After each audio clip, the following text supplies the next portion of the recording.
Dans une conférence de presse animée ce vendredi, le 8 décembre 2023, dans les enceintes de l'hôpital Prince de Jean-Charles de Bujumbura, la Fondation Véniste Nyongabo a présenté la synthèse d'une visite d'une délégation de médecins italiens spécialisés dans le traitement de glaucome. Selon l'ophtalmologue Lafi Gia Luka, qui est le chef de la délégation en association des médecins ophtalmologiques pour l'Afrique, AMOA en sigle, le glaucome est une maladie qui touche presque 100% de la population âgée de plus de 40 ans. La fille a fait savoir que le glaucome, s'il n'est pas traité à temps, conduit vers la cécité.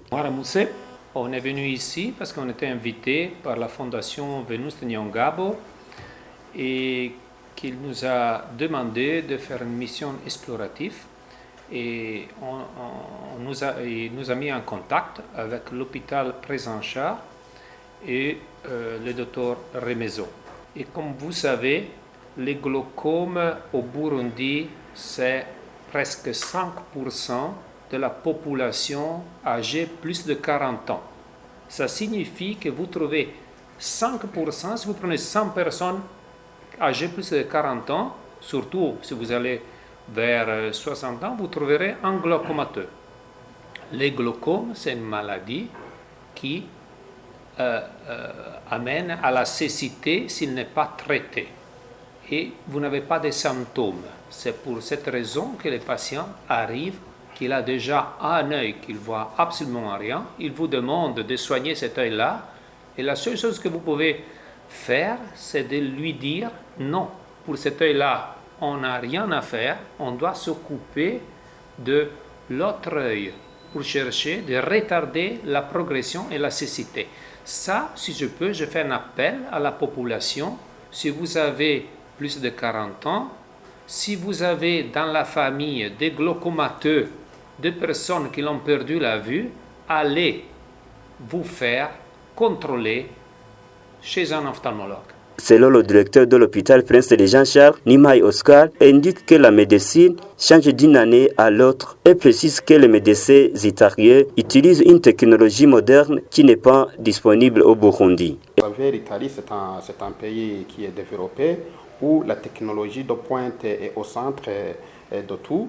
Alors, il y a la technologie moderne qu'ils utilisent pour traiter ces maladies oculaires, qui n'est pas disponible ici chez nous au Burundi.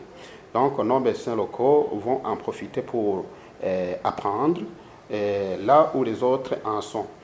Donc ils viennent avec leurs propres équipements, des équipements qui sont de pointe. Et puis après l'échange des expériences, c'est là où nos médecins vont nous dire, voilà, il y a des équipements qui ne sont pas disponibles dans votre hôpital, il faut vous acheter. Soit nous pouvons nous en acheter par nos propres moyens, ou bien si dans la limite de notre budget ne nous permet pas, là nous allons voir s'il y aura des partenaires financiers qui pourront nous appuyer dans ce projet. Autre chose, c'est que dans les campagnes de cataracte qui ont été réalisées ici dans le passé, on opérait seulement la cataracte. Mais ces médecins italiens, ils opèrent et la cataracte et le glaucome. Le glaucome, c'est une maladie qui est très compliquée. Une maladie, quand vous avez atteint le glaucome, c'est la cécité totale et on ne peut rien faire pour y remédier. Donc, c'est un plus-value pour cette équipe italienne par rapport aux autres campagnes des opérations oculaires qui ont été réalisées ici dans le passé. Les maladies oculaires, y compris le glaucome, évoluent sans symptômes. Selon l'administrateur général de la Fondation Véniste Nyongabo, Iva Darcy Nyonguru, indique que c'est la 3e délégation des médecins italiens qui viennent au Burundi et souligne que leur mission s'articule sur le domaine de l'éducation, la santé et le développement communautaire. Comme la Fondation Véniste Nyongabo s'engage auprès des pouvoirs publics ainsi que du gouvernement, la Fondation Vénus travaille sur 3 axes, qui est l'éducation, ainsi que la santé, ainsi que le développement communautaire. Et aujourd'hui, ça fait la 3e délégation que la Fondation Vénus Nyongabo fait intervenir ici au Burundi pour un échange d'expertise, un état des lieux, pour pouvoir essayer de développer des projets conjoints avec les autorités publiques, tels que l'hôpital Prince et Régent Charles. Et nous remercions aussi vivement pour l'accueil de la part aussi du directeur. Mais c'est aussi un projet sur du long terme où nous voulons vraiment, essayer de répondre à ce déficit au niveau du système sanitaire en termes d'équipement ou bien en termes d'expertise. Donc c'est dans ce cadre où nous disons que ce n'est pas une dernière fois, mais nous allons une fois de plus réitérer notre engagement dans ce domaine afin d'appuyer le mieux que possible et donner accès, une facilité à ces personnes qui sont démunies pour avoir des soins de santé les plus fiables.